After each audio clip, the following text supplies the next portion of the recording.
Eh ben, on est très content. On ouvre le livre de Devarim avec Michael Gross et tu veux partir en chanson, plus exactement en piyutim, pour ce 5e livre de la Torah, Bechavod. Oui, tu me donnes la main, comme ça on verra. Comme je l'ai annoncé la semaine dernière, et on va voir le livre de Dvarim, pas avec des commentateurs, mais avec des païtanim et des meshorerim, et on traduit ça en français, des poètes, que ce soit des chants ou que ce soit des piyutim.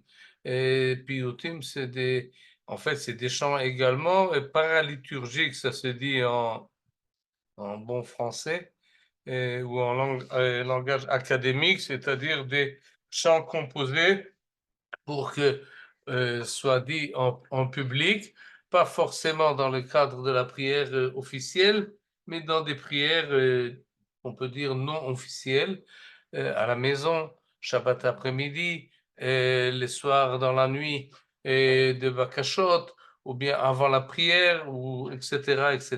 Il y en a également pendant la prière, et peut-être on aura l'occasion d'en parler de la situation des piyutim pendant selon les générations et selon les galouyot dans lesquels nous étions. Et on va commencer tout de suite, vous allez voir où ça va nous amener tout cela. Et pour cela, je vais faire monter le texte préparé. C'est celui-ci. Tout ça, on va voir par la suite. On va commencer par Parashat Shavua. On va un peu l'agrandir. Non, ça s'arrête ici. Voilà. Maintenant, c'est à peu près, ça va, on voit. Et voilà ce que nous dit la Torah. On va lire ces 5 premiers versets du livre de Devarim. Ele ha-devarim asher diber Moshe el kol Israël be'ever ha-Yarden. במדבר, בערבה, מול סוף, בין פרן ובין תופל, ולבן וחצרות ודי זהב. 11 יום מחורב דרך השעיר עד קדש ברנע. ויהי ב40 שנה ב12 חודש, באחד לחודש, דיבר משה אל בני ישראל, ככל אשר ציווה אדוני אותו עליהם. אחרי הכותו את סיחון מלך האמורי אשר יושב בחשבון, ואת אוג מלך הבשן אשר יושב בעשתרות באדרי, בעבר ירדן, בארץ מואב, הואיל משה בארץ התורה הזאת לאמור. Sous ça, c'est une introduction.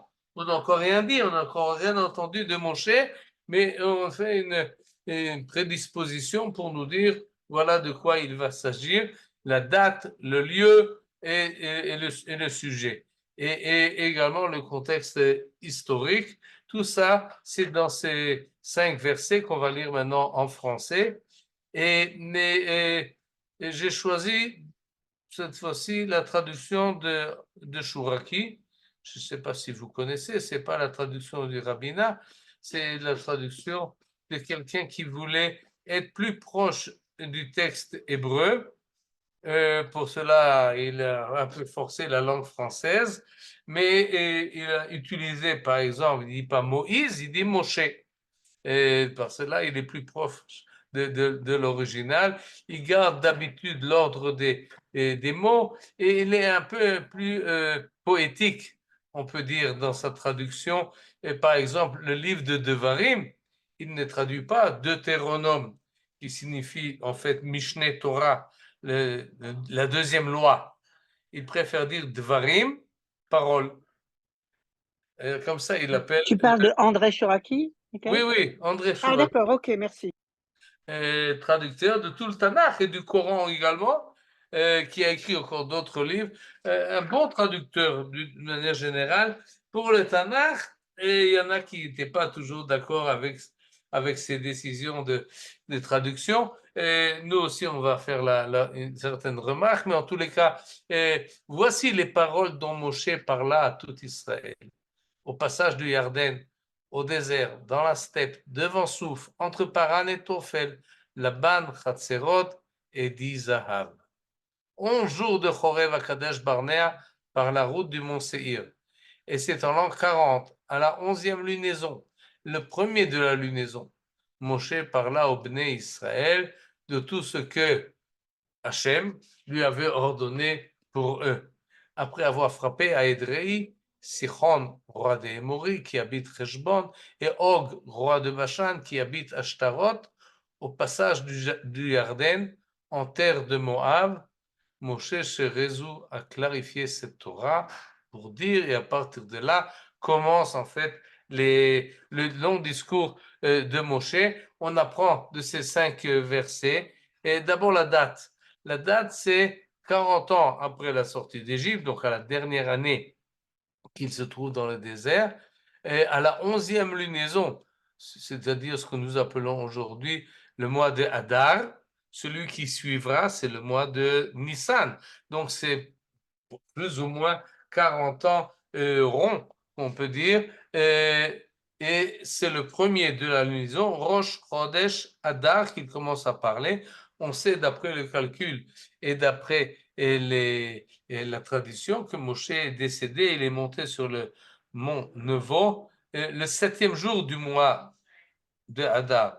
Donc, le livre de Dvarim est limité dans le temps par 7 jours, un long discours qui est en fait une grande séparation de Moshe face au Béné Israël. Et pour cela, il faut voilà, lire tout le livre.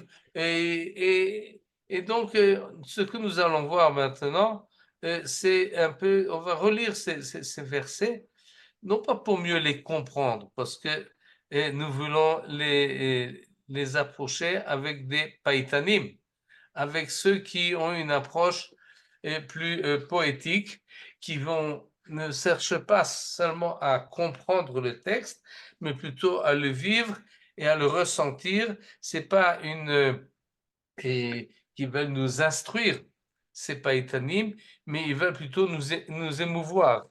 Ils veulent que nous avons un ressentiment par rapport à ce texte-là. On va tout de suite prendre un exemple. Regardez le verset 4. De tous les événements qui se sont passés dans le désert, on nous mentionne uniquement les derniers, c'est-à-dire ce qui a précédé le discours de Moshe, c'est les combats contre Sichon, le roi des Émoris, qui habitait à Heshbon, et contre Og, le roi de Bashan, qui habitait à Ashtaroth. Et maintenant, qu'est-ce que ça vous fait, ça, cette information qu'il y avait un combat contre Sichon et contre Heshbon et contre Og, et que nous avon gagné, et ce combat-là? Où sont vos ressentiments? Qu'est-ce que ça vous fait vibrer en haut, en vous? On peut étudier ce pasouk, ce verset, en essayant de réfléchir, qu'est-ce qu'il veut nous dire, comment était, ou du point de vue historique, du point de vue géographique, du point de vue de la formulation. Par exemple, regardez la traduction de Chouraki, de ce verset-là. Vous voyez, après avoir frappé à Édrei, il met ici Édrei au début du verset, alors que nous l'avons ici en hébreu à la fin du verset. Ça change la compréhension du texte. Qu'est-ce qui s'est passé à Édrei? Si je lis en français, alors à Édrei, s'est passé la grande guerre après avoir frappé à Édrei, Sichon, roi des Émoris, qui habite Heshbon, et Og, roi de Bashan, qui habite Ashtaroth. Donc à Édrei, on a combattu et Sichon et Og. Ça, c'est la compréhension du verset selon Chouraki, que le mot Édrei est un complément de lieu qui se relate au verbe hakoto. Il a frappé à Édrei, complément d'objet direct, Sichon et Og. Ça, c'est comme ça que Chouraki comprend. Mais d'habitude, on ne comprend pas du tout ça de la manière suivante. Et d'ailleurs, si vous faites attention au ta'amim, ce n'est pas du tout cela que le verset veut nous dire. Mais le verset nous dit qu'on a effectivement gagné, on a frappé ou vaincu Sichon, roi des Émoris, qui habitait à Heshbon, et on a également vaincu Og, le roi de Bashan, qui habitait à Ashtaroth et à Édrei. Ashtaroth, Édrei. Il n'y a pas de guerre entre Sichon et le peuple Bnei Israël. À Édrei, la guerre était uniquement contre Og. Og habitait Édrei. Édrei, d'ailleurs, sur la carte, ça existe encore aujourd'hui. cette localité s'appelle Adra, se trouve en Syrie. Si jamais vous avez l'occasion de faire du tourisme dans le sud de la Syrie, à la frontière jordanienne de la Syrie, pas loin d'ailleurs du Golan, un peu à l'est, vous pouvez arriver à cette localité qui vous montrera là-bas une colline qui est effectivement le Édréi du temps biblique. Maintenant, toutes ces considérations-là de qu'est-ce que c'est Édréi exactement, et ça peut intéresser ceux qui s'occupent de la géographie biblique ou bien de ceux qui s'occupent de l'histoire biblique, mais en fait, si ça s'est passé à Édréi ou ailleurs, ça ne fait pas vibrer dans nos âmes d'une manière différente. Et donc, cette interprétation-là, cet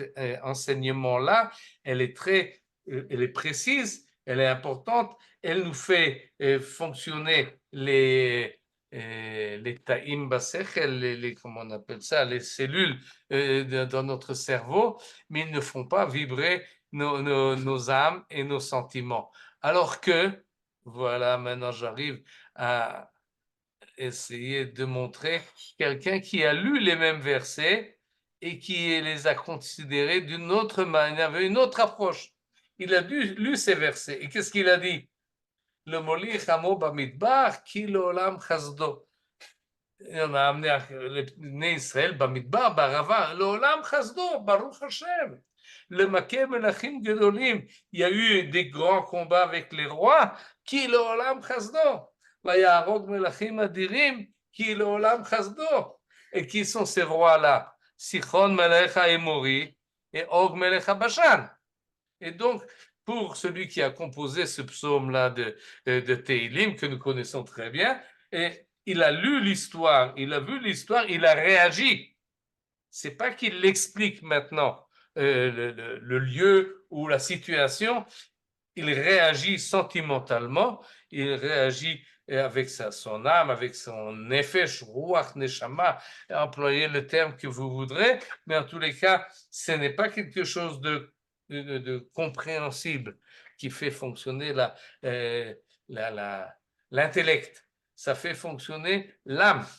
Il réagit. Ah, on a gagné la guerre, waouh, formidable. Il dit formidable pas par rapport aux combattants, ce qu'il aurait pu faire. Il revient à Kadosh Baruch Hu, le Olam Chasdo, sa bonté est éternelle. Et ça l'amène d'ailleurs finalement à pas seulement dire merci qu'on a gagné, et même des rois qui étaient peut-être à la base plus forts que nous, mais Nathan Artsam le Nachala, leur territoire a été donné, comme on l'a lu Shabbat dernier, aux tribus de Reuven et Gad, la moitié de la tribu de Ménaché, qui l'olam chasdo, Nachala l'Israël avdo, ça a été donné un territoire à Israël, son serviteur, sa bonté est éternelle, et il en conclut une conclusion générale, Beshiflenu zacharlanu, même lorsque nous sommes abaissés, il se souvient de nous, Veifrekenu mitzarenu, et elle nous libère de tous nos oppresseurs, et là peut-être il met dedans pas seulement ceux du temps de Moshe et des Bnei Israël dans le désert, mais également son temps à lui. Et quand nous lisons ce texte-là, eh bien évidemment, nous pensons à notre temps, à nous, et donc il relie les événements antérieurs avec l'actualité, et il fait un deuxième bond pour conclure son psaume, Noten lechem lechol basar ki l'olam chasdo, Odou le'el hashamayim, celui qui donne nourriture à tout le monde. Et là, celui qui veut étudier le texte au niveau comme un intellectuel, il peut se poser des questions. Comment est-ce qu'on passe du verset 24 au verset 25? Parce que jusqu'au verset 24, on parle des événements qui sont arrivés et qui sont spécifiques et qui concernent le peuple juif qui se libère de ses oppresseurs et de ses ennemis. Et tout d'un coup, nous avons une phrase d'un autre ordre entièrement. Comment est-ce qu'on passe d'un remerciement par rapport à la guerre, disons, et à la libération des oppresseurs, à quelque chose qui est, je remercie l'Éternel pour le pain qu'il m'a donné aujourd'hui, ce matin, Noten Lechem Lechol Basar, qui donne à manger à tout le monde. Comment est-ce qu'on passe de l'un à l'autre? Mais ça, le psalmiste, lui qui est le Meshorer, le poète, on ne lui demande pas din vecheshbon, on lui demande pas un compte rendu. Il parle, c'est ce qu'il sort. S'il s'exclame de la grandeur divine, alors son monde associatif l'amène à conclure Noten lechem lechol basar. Il n'y a aucune contradiction au point de vue subjectif, même si au point de vue objectif, on peut se poser des questions, mais c'est pas le sujet du psaume. Le psaume ne vient pas nous enseigner quelque chose, il vient nous remuer quelque chose dans notre fort intérieur. Ça, c'est la manière de lire la Torah, et pas avec notre intelligence autant que nous en avons et nos connaissances que nous voulons développer, mais avec une autre partie de notre entité, de notre comment dire, notre personnalité, et une partie qui est plus subjective, qui est plus sentimentale, qui est autre et qui fonctionne différemment. Et c'est cela la base des piyutim, de ceux qui ont réagi ou se sont servis ou se sont inspirés plutôt des textes de la Torah, comme on peut s'inspirer d'autres événements, et c'est ça qui les a amenés à écrire leurs poèmes. Et donc, lorsqu'on les lit, ces poèmes-là, et on peut les lire en essayant d'apprendre quelque chose de nouveau concernant la compréhension des versets, mais il faut également se dire il y a quelque chose qui veut faire remuer en nous quelque chose de plus subjectif, de plus fluide, de moins qu'on a des fois du mal à exprimer parce que nous ne sommes pas tous des poètes. Alors on les utilise eux, et maintenant nous allons voir un de ces poètes-là, et je suis content de commencer cette série avec, pas un des moindres, mais avec Israël Nadjara, Rabbi Israël Nadjara. Je ne sais pas si vous avez déjà entendu son nom, mais ses poèmes à lui, vous en connaissez certainement.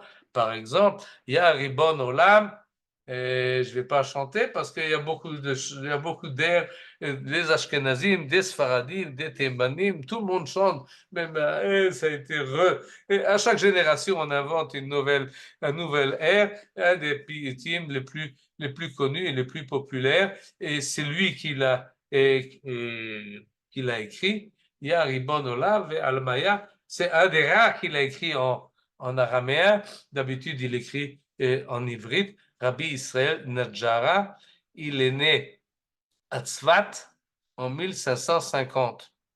1550, en fait, c'est plus ou moins lorsque le Sforno est décédé, celui qui nous a accompagnés dans la lecture du livre de Bamidbar. Alors à ce moment-là est né Rabbi Israël Nadjara, et Sforno était en Italie, comme on l'a déjà plusieurs fois dit. Il a accueilli les exilés d'Espagne, et Rabbi Israël Nadjara est en fait 2 générations plus tard. Il est né en 1550 et à Tzfat. Donc vous savez déjà que l'époque des Mekoubalim, des sages de la Kabbale qui étaient à ce moment-là à Tzfat, son père, Rabbi Moshe Nadjara, était un élève du Hari, de Rabbi Yitzhak Louria, le grand kabbaliste, et donc il s'est imprégné de cette ambiance kabbalistique, mais il n'est pas resté à Tzfat, il est passé à Damas, et ensuite il était un peu à Istanbul, et finalement il était aussi en Égypte, et il a fini sa vie, ni plus ni moins, à Gaza. Il était le Rav de Gaza, son fils l'a succédé comme Rav de Gaza, et sans doute il est enterré au cimetière de Gaza. Je ne sais pas ce qui existe encore de ce cimetière-là aujourd'hui, mais en tous les cas, il est identifié avec la ville de Gaza. Son petit-fils était un des supporters de Nathan Ha'azati. Nathan Ha'azati, c'était en fait le prophète qui a dévoilé le Messie du nom de Shabtai Tzvi. Et Nathan Ha'azati, il venait de Haza, et son petit-fils, le petit-fils d'Israël Nadjara, faisait partie de ce groupe-là. Revenons à Israël. Israël a écrit un livre qui s'appelle Zmirot Israël. Zmirot Israël, c'est des chants, des piyutim qu'il a écrits et qu'il a publiés. Il a eu d'ailleurs la chance de pouvoir le publier 3 fois de son vivant et encore des dizaines de fois après sa mort. Zmirot Israël, un livre qui a 3 parties, Chelek Rishon, Chelek Sheni et Chelek Shlishi. La première partie s'appelle Olat Tamid. C'est-à-dire, comme il explique ici, ce sont des chants qu'on peut dire tous les jours. Yom Yom, Asher Ya'ale Alev Kol Gever, celui qui veut remercier le Seigneur, il lui donne des piyutim qui ne sont pas limités dans le temps, ils ne sont pas forcément à un moment spécial, c'est dans la vie courante, ça s'appelle Ola Tamid. Ola, on sait, c'est l'Holocauste. Tamid, c'est journalier. La deuxième partie, Olat Shabbat. Ça, c'est des piyutim qu'il a écrit chaque Shabbat. Il n'écrit pas le Shabbat, mais un Shabbat, il lit dans la Torah. Et ce qu'il lit dans la Torah l'inspire d'écrire un poème à propos de Parashat Shavua. Et donc, il a organisé, sur chaque Shabbat, nous avons un poème de Rabbi Israël Nadjara. Et tout ça, il l'a mis dans son livre, ça s'appelle Olad Shabbat. Chaque paracha, un poème. Si vous avez l'âme poétique, vous pouvez faire la même chose, lire la paracha et vous asseoir à votre table. Qu'est-ce que ça vous inspire? Comment est-ce que vous concluez la paracha au niveau de la poésie? Troisième partie, Olat HaChodesh. Ça, ce sont des chants qui ont à voir avec les mois et avec les fêtes, et ça suit le calendrier et les fêtes également réveillent l'âme poétique d'Israël Nadjara. Nous avons dans ce livre-là qui s'appelle Zmirot Israël à peu près 400 poèmes. Il y en a encore plus qui n'ont pas été publiés dans Zmirot Israël et qui s'appellent She'erit Israël. C'est qu'Israël a laissé en dehors de Zmirot Israël, à peu près 600, il a écrit à peu près 1000, d'après ce que les spécialistes ont évalué, à peu près 1000 poètes, que c'est pas rien du tout. Et on aura encore l'occasion de parler de cet homme extraordinaire. Mais en tous les cas, ce livre-là, She'erit Israël, Zmirot Israël, là, je l'ai, c'est celui-là. Vous pouvez le voir, ça c'est Zmirot Israël. C'est ce que j'ai sorti de la bibliothèque. She'erit Israël, aussi je l'ai acheté, il est là-bas un peu plus loin. Et la première fois qu'il a été publié, c'est cette année. C'est une nouveauté. Et des chachamim, des professeurs, professeur Saroussi qui est spécialiste en musique et professeur Tova Be'eri qui est spécialiste en piyutim, se sont mis ensemble et ont sorti Yad Yitzhak Ben Tsevi. Ce livre-là qui n'a jamais eu la chance d'être publié et d'être imprimé. Il fallait attendre 2024 pour que cela se fasse et on aura encore l'occasion de parler de ce livre-là, mais en tous les cas, Israël Nadjara, et par là je conclus mon introduction pour le situer dans le monde des piyutim, pour que vous ayez une idée un peu plus large. Les piyutim commencent en fait après le Talmud, plus ou moins, au 6e siècle, 5e, 6e siècle. Et c'est ce qu'on appelle les premiers piyutim qui ont été écrits en Eretz Israël par des poètes, certains anonymes, certains on connaît leur nom, Yossi Ben Yossi, Yanai, Rabbi Elazar Akalir, qui est très populaire dans le monde ashkénaze. C'est des piyutim anciens. Kedoumim. On peut dire que cette époque-là date donc de la fin du Talmud jusqu'à peu près Rav Saadia Gaon, qui lui a été influencé déjà par la manière d'écrire des Arabes, de l'esthétique arabe et de la littérature arabe, et donc il change d'une certaine manière des conventions qui ont accompagné pendant quelques siècles la manière d'écrire des piyutim dans le monde juif. Et Rav Saadia Gaon, c'est, si on a dit Rabbi Elazar Akalir représente le premier groupe, la première époque, on peut dire Rav Saadia Gaon, avec lui Rabbi Shmuel Hanagid, Rabbi Shlomo ibn Gabirol, et un peu plus tard, Rabbi Moshe ibn Ezra et Rabbi Avraham ibn Ezra, Rabbi Yehuda Levi, tout cela, ils sont des Espagnols, parce que le monde juif est passé vers l'Espagne. Et donc, ça, c'est la deuxième période des Piyutim qui ont, dans leur style et dans leur manière d'approcher, est entièrement différente. La troisième époque commence par Israël Nadjara, justement, après l'exil des Juifs d'Espagne, et il commence une nouvelle période parce qu'Israël Nadjara vivait dans un monde ottoman, pas en Espagne, bien qu'il était inspiré du judaïsme espagnol, mais il a pris également du monde ottoman, de la Turquie, des Arabes qui étaient du monde arabe et musulman dans lequel il évolutionnait, du monde grec qu'il connaissait également, et donc ça, il change de beaucoup la manière d'écrire les piyutim, et il a de beaucoup influencé tous ceux qui sont venus après lui. Et, par exemple, les poètes de l'Afrique du Nord ou les poètes de Syrie et d'Irak, et qui également aimaient beaucoup les piyutim, mais on proposé par centaines et par milliers, et en fait, ils sont des continuateurs de Rabbi Israël Nadjara. Donc, vraiment d'une manière un peu grossière, mais c'est ça qui organise le monde des piyutim. Maintenant, on va voir ce qu'il a écrit à propos de Parashat Dvarim. Tehillim, ce n'est pas une forme de piyutim déjà? Je n'ai pas entendu? Et Tehillim, ce n'est pas déjà une forme de piyutim quand même, plus ou moins? C'est des psaumes. C'est pas Oui, exactement d'accord. oui, mais tout celui qui connaît, tu vas voir maintenant. Regarde comment on écrit un piyut, d'après Israël Nadjara, évidemment. C'est pas la même langue que Tehillim, c'est pas le même style, c'est pas le même but, c'est autre chose. Ce que je veux dire. C'est comme si tu compares, je sais pas, dans la littérature française, on parle de la chanson de Roland, disons, avec Johnny Hallyday. Ouais.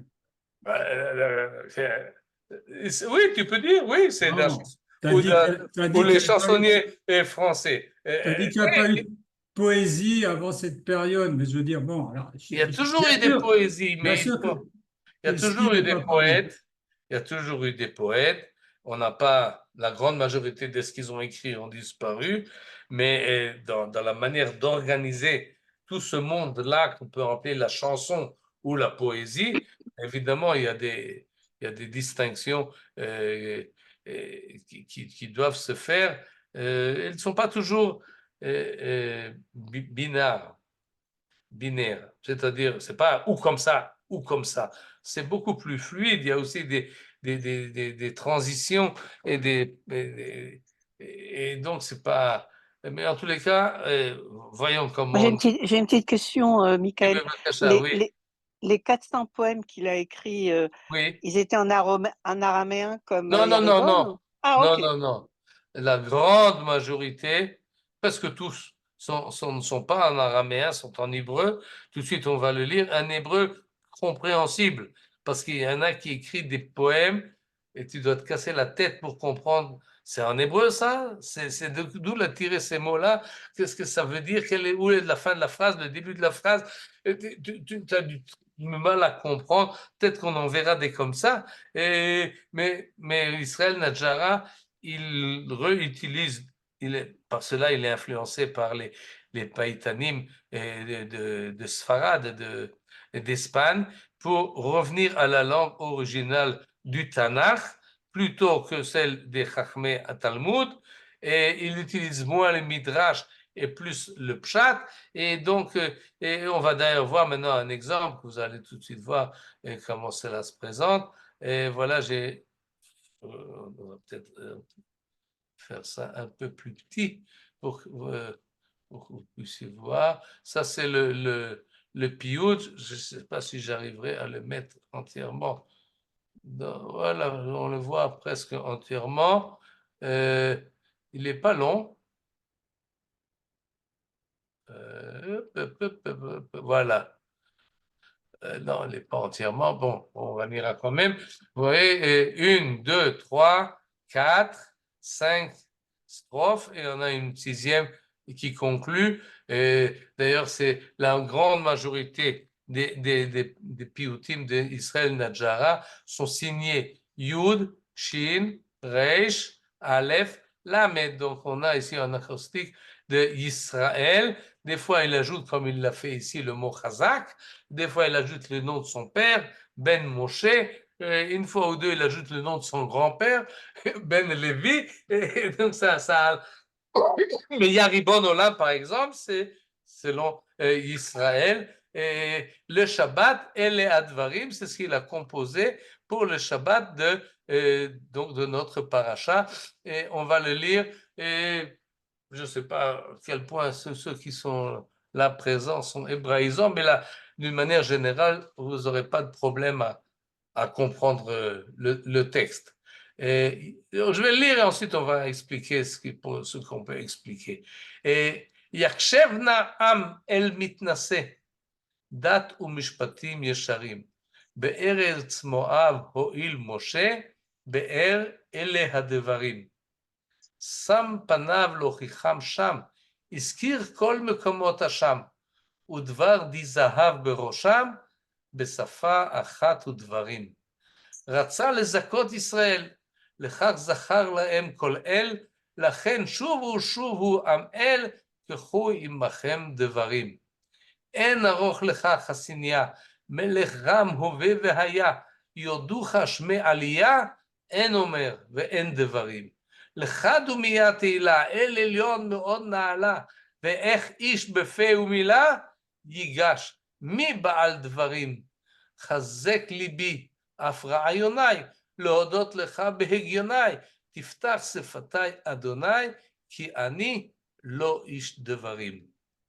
Je crois que là, on n'a pas beaucoup besoin, celui qui connaissent l'hébreu moderne, se débrouille plus ou moins avec ce texte-là. Il n'est pas trop difficile, il faut peut-être le relire pour voir la forme et le contenu, mais d'une manière générale, sa langue est claire. Et vous voyez que c'est construit d'une manière, d'après les strophes, et d'une manière poétique. En plus de l'acrosticon, nous avons la rime. Pas toujours la même, pas dans tous les strophes, mais chaque strophe finit Devarim. Devarim. C'est le nom de la paracha. Pas seulement ça se finit par le mot de Devarim, mais en fait, ce sont des paraphrases de versets qu'il emploie. Oui, vous avez certainement reconnu là, Besafa achat ou Dvarim achadim. C'est une phrase qui est marquée à propos de Migdal Bavel, la tour de Bavel. Là-bas, les constructeurs de la tour parlaient tous la même langue et disaient la même chose, Safa achat ou Dvarim achadim. Évidemment, il utilise cela dans son poème de manière différente. Par exemple, Kechu imachem devarim, vous connaissez, ça a été mis en vers par Shlomo Carlebach. Oui, dans la Haftara de Shabbat Tshuva du prophète Hoshea. Kechu imachem devarim veshuvu el Hashem. Et exprimez vos sentiments de Tshuva et revenez vers Akadosh Baruch Hu. En omer ve en devarim, ça vous rappelle quelque chose? Tiré du livre de Tehilim à propos de Hashamayim Mesaprim Kevod El ou Maseh. C'est Mincha. Le Shacharit du Shabbat, ce psaume-là, le psaume 19 de Tehilim, oui, il s'agit des cieux qui, le psalmiste regarde les cieux et dit, vous chantez les louanges d'Akadosh Baruch Hu sans avoir besoin de prononcer des mots. En omer ve en devarim, bli nishma kolam, sans qu'on vous entende, votre présence des cieux, du soleil et de la lune déjà proclame la grandeur du Créateur. Et là, nous avons Yigash mi baal devarim, Yigash elai. Le texte, il a changé l'ordre de la phrase. Il s'agit de Moshe Rabbeinu qui monte au Har Sinaï et il dit, voilà, vous avez maintenant avec vous Aharon et Hu, celui qui a des problèmes, mi baal devarim, celui qui a des choses à régler, et bien qu'il s'adresse à Aaron et à Hu. Et le dernier citation, Ani lo ish devarim, ça certainement, ça vous dit quelque chose. C'est Moshe Moshe Rabbeinu. Rabbeinu, effectivement, lorsque Akadosh Baruch Hu veut l'envoyer vers Pharaon, il dit mais je bégaye moi, je ne sais pas parler. Oui, aral sefataim, je suis incirconcis de mes lèvres. Lo ish devarim anochi, je ne suis pas une personne de parole. Et donc le Rabbi Israël Nadjara emploie reprend ces versets, et ça s'appelle shibutz dans le langage de ceux qui s'occupent de la littérature de Piyutim, quand on insère, incruste dans un piyut des formules déjà consacrées dans le Tanakh, et on en fait d'habitude un emploi double, pas comme dans l'expression première, mais dans l'expression qu'on veut utiliser là maintenant. Maintenant, on va revoir ce psaume. Qu'est-ce qui nous éveille en nous? Qu'est-ce qui veut nous réveiller chez nous Vous dans... n'avez pas mis le Baaretz. Qu'est-ce que c'est que ce Baaretz? Ah, très bien. Et il Vous faut l'avez savoir... passé et à chaque chante, sauf à la fin, il n'apparaît pas. Oui. C'est voulu? Oui. Et j'explique. C'est d'ailleurs, une fois qu'on le sait, c'est facile. C'est simple. Et la chose est la suivante. Ces psaumes-là, on les chante. Ils ont un air. Je ne connais pas l'air, mais ça se chante. Et ça se chante en public, pas en public, mais dans un groupe qui s'assoit et qui se rencontre pour chanter ensemble des chansons. Et entre autres, et à chaque Shabbat, Israël Nadjara amenait sa nouveauté et on chantait avec lui. Et d'ailleurs, d'après les témoignages, il avait non seulement la possibilité d'écrire joliment, il savait également chanter et même jouer de la musique. Et donc, il avait beaucoup de qualités. Et en tous les cas, on chante. Le Chazan chante le début. En tout cas, il chante les quatre vers. Et on revient sur les deux derniers. Ba'aretz, ça renvoie à cette phrase-là. Ba'aretz Moav O'il Moshe, Be'er Ele Hadevarim. En fait, cette phrase-là devient un refrain.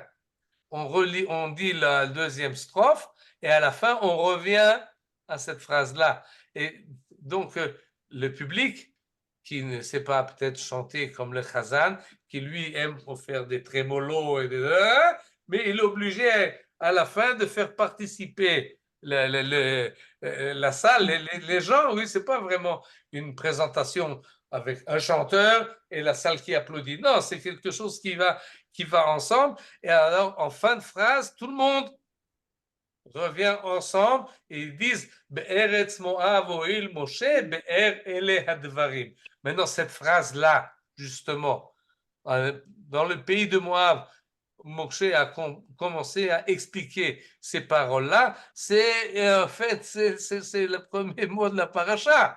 Ele Hadvarim Asher Diber Moshe, et c'est ce qu'il dit Be'ever HaYarden Be'eretz Moab Ho'il Moshe Be'er et Torah azot. Alors, il emploie Ho'il Moshe Be'er, Ele Hadvarim, et donc il a composé une phrase qui renvoie dans la tête de tous ceux qui sont présents. On parle de Parashat HaShavua, c'est évident. Et en fait, on s'émeut avec Moshe et avec le Kahal, l'assemblée qui était devant lui, et on revient justement en Eretz Moav, a commencé Moshe à expliquer ces paroles-là, et donc on revit d'une certaine manière cet événement, et comme il y a de la musique, et comme c'est en Chaboura, c'est toute oui, entre amis qui chantent ensemble, alors il y a une certaine émotion qui s'éveille là-dedans, et la répétition renforce la chose. Be'eretz Moav, O'il Moshe, Be'er Ele Hadevarim. C'est un peu, si vous voulez, vous êtes au Beth Knesset, on chante les Chadodi, et à chaque strophe, quelqu'un d'autre dans le Tzibour, comme ça se passe des fois chez les Sfaradim, chacun fait son trémolo personnel, mais quand il finit, tout le monde ensemble reprend le Chadodi, l'Ikrat Kala, Pene Shabbat Nekabela. Et ça forme ça donne l'émotion générale. Comme ça, on reçoit le Shabbat, et là, on reçoit Parashat Dvarim en rappelant justement le début de la paracha, de quoi il s'agit dans ce poème. Yakshevna am el mitnase. Écoute, peuple de Dieu élevé, qu'est-ce qu'il doit écouter? Dat ou mishpatim yesharim, les lois et les préceptes qui sont droits, que en Eretz Moab a commencé Moshe à les expliquer. Et donc, en fait, cette phrase-là reprend le thème du début de la paracha. Moshe va maintenant nous expliquer les mishpatim, les lois et les mitzvot qui sont marqués dans la Torah. Mais, et ça c'est l'essentiel du livre de Devarim, mais au départ, Sam Panav Lohochicham Sham. Lorsqu'on lit le premier verset de la paracha, on a toute une liste là de lieux en fait. Be'ever HaYarden, Bamidbar, Ba'arava, Molsouf, Ben Paran ou Ben Tofel. Qu'est-ce que c'est que cette liste-là? Et les commentateurs se cassent la tête pour comprendre la chose. Et si on suit Rashi et d'autres beaucoup plus, ils nous disent c'est simplement des réprimandes qui sont ici cristallisées ou concentrées. Rappelez-vous ce qui s'est passé dans le désert. Rappelez-vous ce qui s'est passé en face de Yamsouf. Qu'est-ce qui s'est passé à Hatserot? Qu'est-ce qui s'est passé d'Izahav? D'Izahav, ça veut dire quoi? D'Izahav. D'Izahav, ça rappelle les Egel HaZahav. Et en fait, tous ces termes-là, c'est une manière un peu poétique d'ailleurs, dans le cadre dans lequel nous sommes, de faire allusion, pas de dire d'une manière explicite, mais d'allusionner à des événements que ceux qui sont devant Moshe Rabbeinu se rappellent. Rappelez-vous, je vais faire maintenant une récapitulation de ce que nous avons vécu. Et donc, le Rabbi Israël Nadjara connaît cette interprétation, et c'est comme ça qu'il l'explique dans sa deuxième strophe. Le Sam Panav Moshe a mis son orientation, sa face, pour leur faire des réprimandes. Iskir kol mekomot Hasham. Il a rappelé tous les endroits où il y avait une faute, où il y avait responsabilité, ou devar dizahav berosham, et essentiellement la faute du Cheta Egel, et tout cela, il l'a dit, besafa achat ou dvarim, c'est-à-dire en concentrant et en limité, mais en concentré, c'est bien, sa tochecha. Pourquoi il fait une tochecha? Pourquoi il fait une réprimande? Pour le bien d'Israël. Ratza les zakot Israël, il veut agrandir les mérites d'Israël. C'est pour ça qu'il rappelle tout cela. Le mot El ici, à la place de Ele. Oui, il zachar lahem kol El. Tout cela. La chen shuvu am El, et là le mot El représente Elohim. Oui, et il emploie, et ça il aime beaucoup de faire employer les mêmes mots dans différentes compréhensions. Là nous avons Sam et Sham, ce qui est un peu qui rappelle un peu aussi, mais en tous les cas, puisque Moshe a commencé à nous expliquer la Torah, et quand il commence, il fait des réprimandes, et c'est pour permettre à Israël d'avoir plus de mérite. Donc vous, Am Israël, eux à l'époque, et nous aujourd'hui, shuvu am el, que hu imachem devarim, et la suite, veshuvu el Hashem. Donc,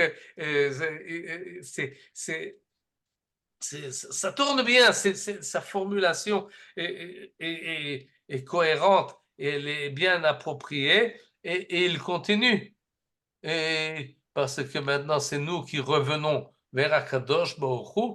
Akadosh Baruch Hu, en aroch lecha chassinia. Toi, nous sommes fautifs, mais toi, chassin, c'est chosen, c'est force. Oui, et toi, tu es le Dieu puissant. D'ailleurs, c'est une expression biblique, chassinia. Mais les Ram, roi élevé, Ové Vehaya, aujourd'hui et dans le passé. Yoducha Sheme Aliyah, les cieux qui sont élevés vont te louer.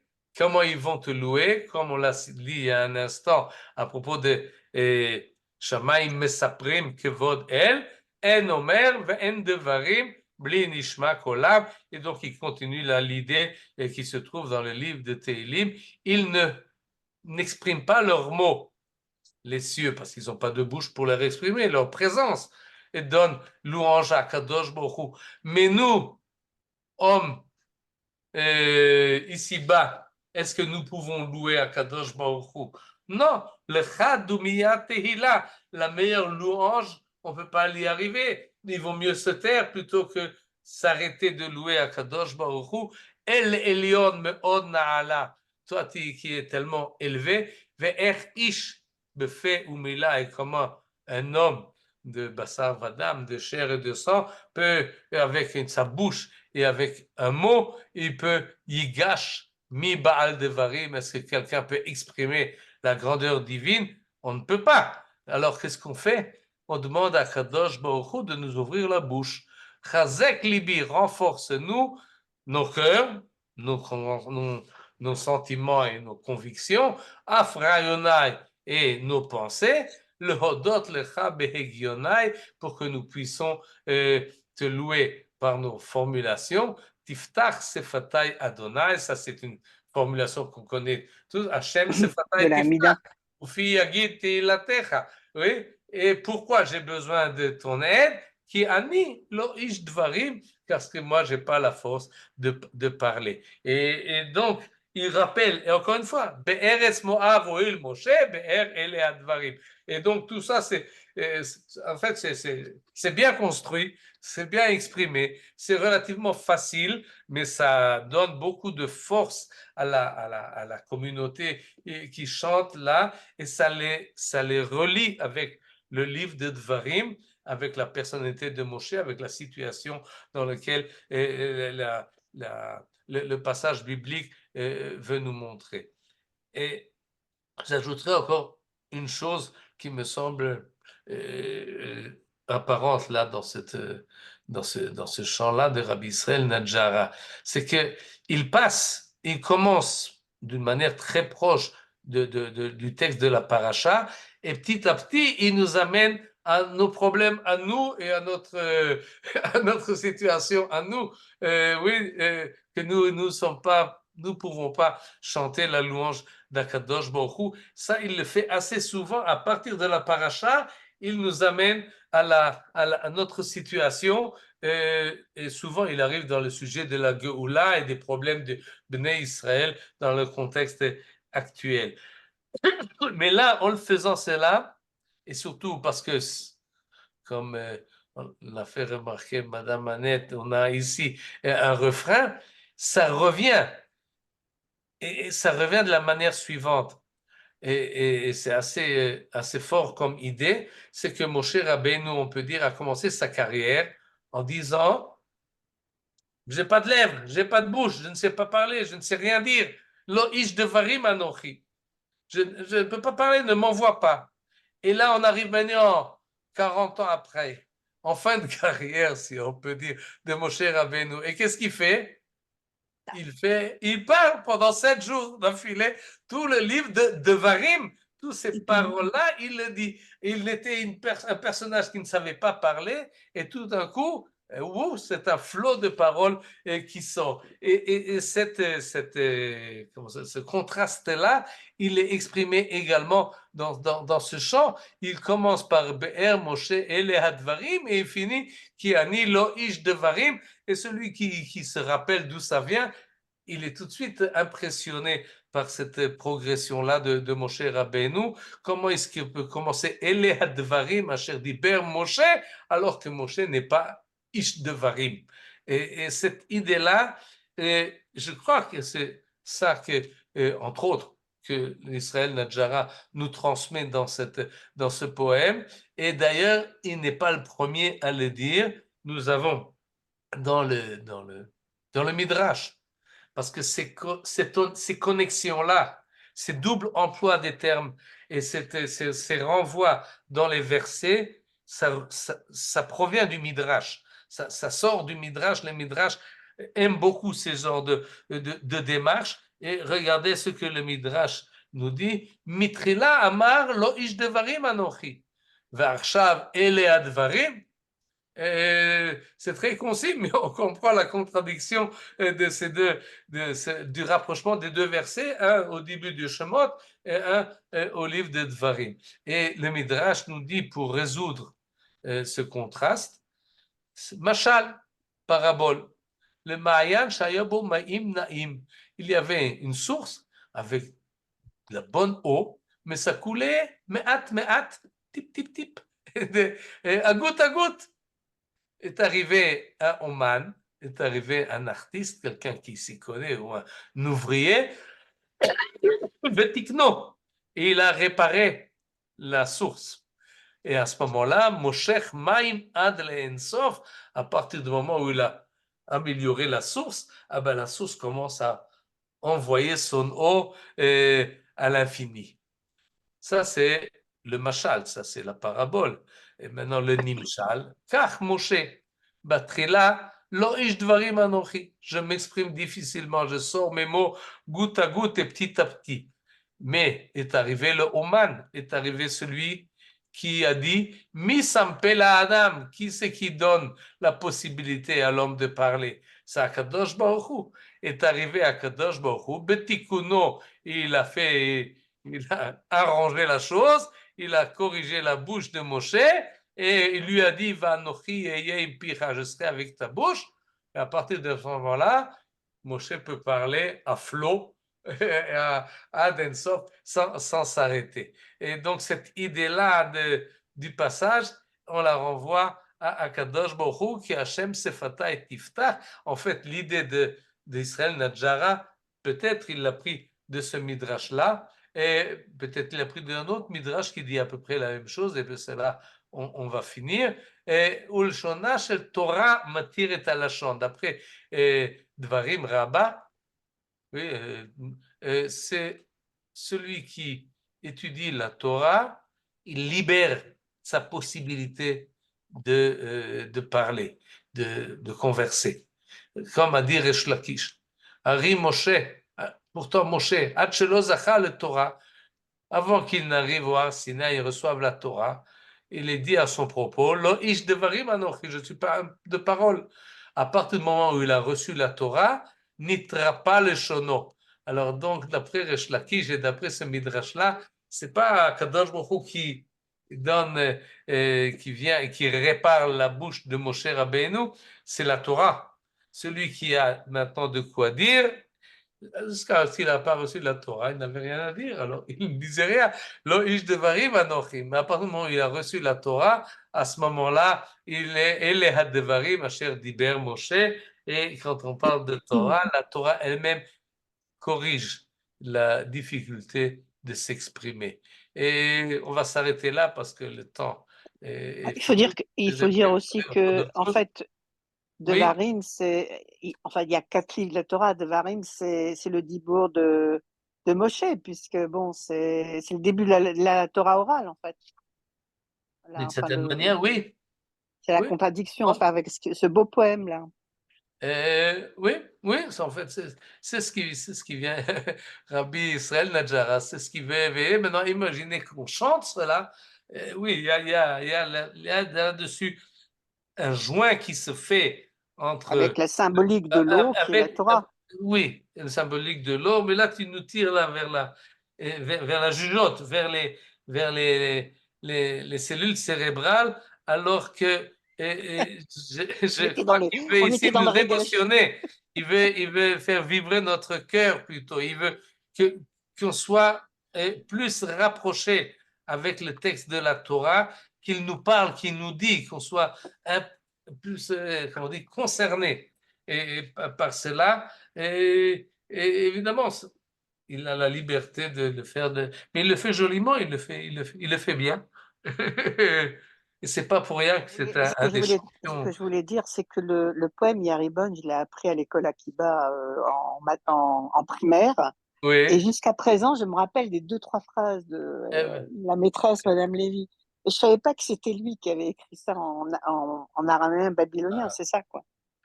Eh ben, bravo à Madame Lévy et bravo à Ah ouais, Ah ben Mais, ouais, ça, mais c'est vrai, c'est des c'est vrai. souvenirs, c'est des beaux souvenirs. Oui, mais c'est pas seulement toi qui as des souvenirs comme ça. Je ne sais pas comment ça se passe dans la mémoire des gens, mais on se rappelle des chants beaucoup plus facilement que des textes qui ne sont pas rythmés, qui ne sont pas rimés, qui ne sont pas en musique. Et là aussi, il y a un moyen didactique très fort dans ces piyutim que les gens ne les oublient pas. Je Et- peux ajouter quelque Mais chose. pourquoi, pardon, Je peux excusez-moi. ajouter quelque oui, chose. oui, Alors, parce que ma mère était professeure de grec et oui. toutes les déclinaisons, tous les chants, elle les faisait en chantant. Et ça marche magnifiquement. Roma, Romé, Romé, Dada. Tout ça, c'était par des chansons. Et les gens, sachant des chansons, ils se rappellent les mots. Je peux vous Oui, demander un supplément de renseignement. oui, Adrei, Adrei, chez la fin du mot de ce oui. Melech Bachan. Il y a quelqu'un qui commande ce mot-là. C'est un drôle de mot. Adrei. C'est un nom propre, c'est un nom de lieu. Adra. Non, parce que ça ressemble à Adrei. Sotomaret chez mon copain. Non, non, non, non, non, non, non, non, non, non. C'est pas ça? Non, non, non, vous faites du midrash là.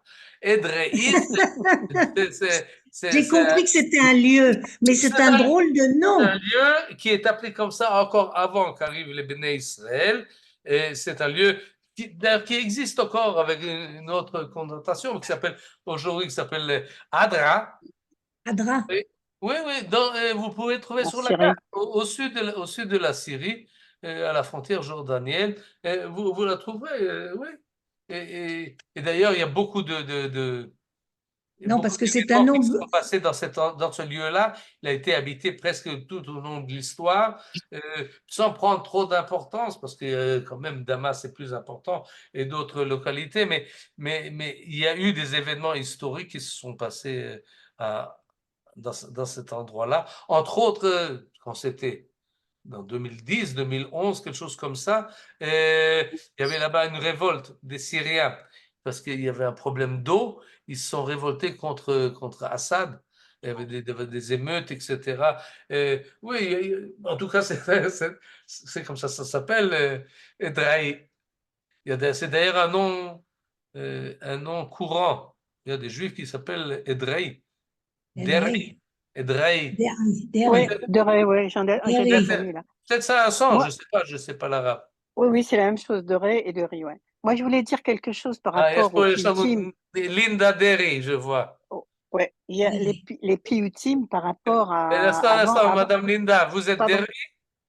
Derry? Mon mari, oui, Ah, Derry, Drey. aussi Ederi. Si vous avez tout ce que Edrei. vous voulez. Ça Ouais, s'écrit bah, à avec Strasbourg, il y un avait les Alors I, ça, Derry et les Ederi. Derry. alors ça a sans doute une signification, parce que c'est tellement répandu, ça doit avoir un sens. Le Oui, mot. c'est ce que j'ai Derry. dit. C'est Ce un sont des endroit qui a Marocains. un sens. D'accord. Moi, C'est ce que j'ai je voulais dit. juste Oui, dire encore par quelqu'un? rapport au, Oui, Suzy. je voulais juste dire par rapport aux piyutim, les poèmes, et je sais que bon, les chants chassidiques qui expriment aussi la neshama et tout, en fait, ils se basent que sur une phrase qui est souvent sortie du Tnar. Avant l'avènement du Baal Shem Tov, on connaît bien, enfin, chez les chassidim, quand ils chantent, c'est toujours une seule phrase qui vient du Ténar ou qui vient d'un Télim ou Et qui qu'on vient. répète infiniment. Oui, Exactement, c'est vraiment la grande différence, oui. c'est vrai. D'accord, mais c'est autre chose. Et C'est des shirim. c'est- non, à mon avis, en tous les cas, quand on dit une phrase de la Tfila ou de Teilim ou du Tanakh, c'est pas nous oui, évidemment, on la répète, on s'imprègne de cela. Mais écrire un poème, c'est quelque chose d'autre. C'est une créativité différente. Oui. Et c'est pas seulement répéter une phrase qui a déjà été dite par quelqu'un d'autre, c'est moi-même, j'exprime mon sentiment. Il y a quelque chose ici de plus original, disons, dans l'effort que font les païtanim, pas seulement Oui, c'est Israël Hatara, subjectif, hein. tous, quand ils font cela, et il y a ici une démarche qui dit, je m'engage à quelque chose, j'exprime ce que je ressens. Moi, personnellement, il y a quelque chose de beaucoup plus intime et de privé et que chanter. Je ne suis pas contre qu'on chante les chants chassidiques, c'est pas ça que je voulais dire, mais il y a dans le fait que je loue Akadosh Baruch Hu avec les mots à moi, essayez une fois, vous verrez. C'est pas la même chose. C'est Absolument. très Pas la même chose que difficile. de dire, ouvrir le C'est très sidour et difficile. lire ce qui est C'est marqué. très difficile. Oui, C'est très c'est pas, difficile. ça Oui. vient du cœur, tout ça, oui. C'est très difficile et très rapidement, on revient au verset de Tehillim et on C'est plus revient facile. au C'est plus classique. facile. Ouais. C'est plus facile, ça nous oriente. Mais c'est un effort parce qu'elle est beaucoup plus, elle est authentique, elle est plus sincère, je sais pas, plus sincère. En tout cas, il y a ici quelque chose de privé et d'intime et d'authentique qui a sa place. Et c'est pour ça que dire un nouveau piyut tous les Shabbats, c'est un effort spécial on en Quelle est reparle. la différence de piyut et shir? Quelle est la différence entre un piyut et un shir? Je ne sais pas, je vais voir les Au point de vue définitions. Je crois que shir, c'est un mot c'est plus général.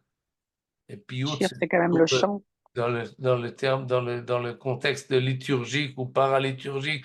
Shir, c'est tout ce qui est chant. Je crois, mais Az Yashir Moshe, Oui, Az Yashir sur Moshe, Myriam. oui. c'est un cri vers Dieu, c'est pas tellement composé, on va dire, comme ça. Le Shir. Shir, c'est un chant C'est français. oui, non, Bah, on peut tout chanter, on peut chanter un poème ou on peut chanter un chant, hein. Ça dépend comment on Oui. est et comment on Et se on peut sent, chanter hein. une phrase, on peut chanter. Absolument, Et on peut chanter la la la la la la. exact. En tout cas, c'est très beau comme chant, hein. Merci beaucoup. Toda Shabbat rabba, shalom. Michael. Shabbat Kol shalom, tov. Mavora. Laila Tov. Merci d'avoir visionné cette vidéo. Je vous invite à vous abonner à notre chaîne InMode pour plus de replays, de conférences, de cours, d'interviews. Cliquez sur le bouton juste ici et vous êtes abonné à l'InMode. À très bientôt.